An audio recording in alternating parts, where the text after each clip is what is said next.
श्री कृष्णा। मारवाड़ी गीत भजन करता मैं आज आपका स्वागत करती हूँ। आज मैं आपको हरतालिका तीज के व्रत और कहानी सुना रही हूँ। भादवा में शुक्ल तृतीया को हरतालिका व्रत किया जाता है।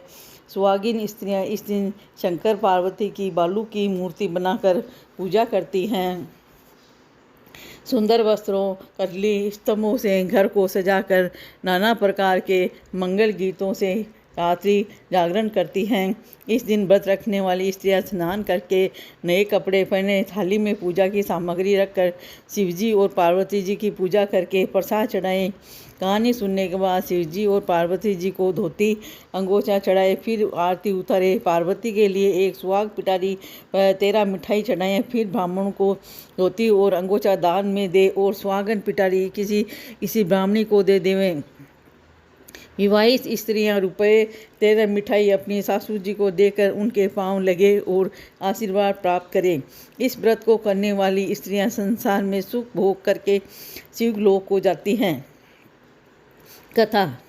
हिमालय पुत्री ने शंकर को पति रूप में पाने के लिए कठिन तपस्या प्रारंभ की। उसी घोर तपस्या के समय नारद जी की राजा हिमालय के पास आए और कहा, विष्णु भगवान आपकी कन्या पार्वती के साथ विवाह करना चाहती हैं। नारद जी की बातें को हिमालय ने स्वीकार कर लिया। तत्पश्चात नारद जी विष्णु के पास गए और कहा कि आपका विवाह हिमालय ने पार्वती के साथ करना तय कर दिया है, इसकी स्वीकृति दिए। पिता हिमालय ने पार्वती को भगवान विष्णु के साथ विवाह संबंध में बतलाया तो उसे बहुत ही दुख हुआ और एक सखी से बोली कि मैं इधर भगवान शंकर के साथ विवाह करने के लिए कठोर तपस्या प्रारंभ कर रही हूँ, उधर हमारे पिताजी विष्णु के साथ संबंध करना चाहते हैं। यदि तुम मेरी सहायता कर सको तो बोलो, अन्यथा मैं प्राण त्याग दूंगी।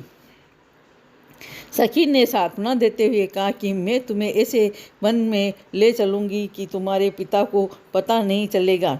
इस प्रकार पार्वती सखी के साथ घने जंगल में चली गई। इधर पिता हिमालय को घर में इधर उधर खोजने पर जब पार्वती को न पाया तो बहुत दुखी हुए।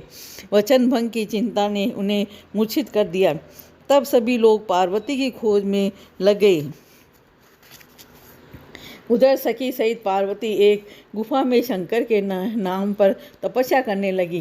भादवा शुक्ल तृतीया को उपवास रखकर पार्वती ने शिवलिंग स्थापित करके पूजन तथा रात्रि जागरण किया। पार्वती के इस कठिन तप से शंकर भगवान को आना पड़ा। तब पार्वती को मांग तथा इच्छा के अनुसार उसे अर्धांगिनी रूप में स्वीकार करना पड़ा। तत्पश्चात शंकर तुरंत कैलाश पर्वत चले गए और प्रातः बेला में जब पार्वती पूजन सामग्री नदी में छोड़ रही थी कि हिमालय राजा उस स्थान पर पहुंच गए। वे पार्वती को देख रोते हुए पूछने लगे, बेटी तुम यहाँ कैसे आ गई? तब पार्वती ने विवाह वाली प्रतिज्ञा सुना दी।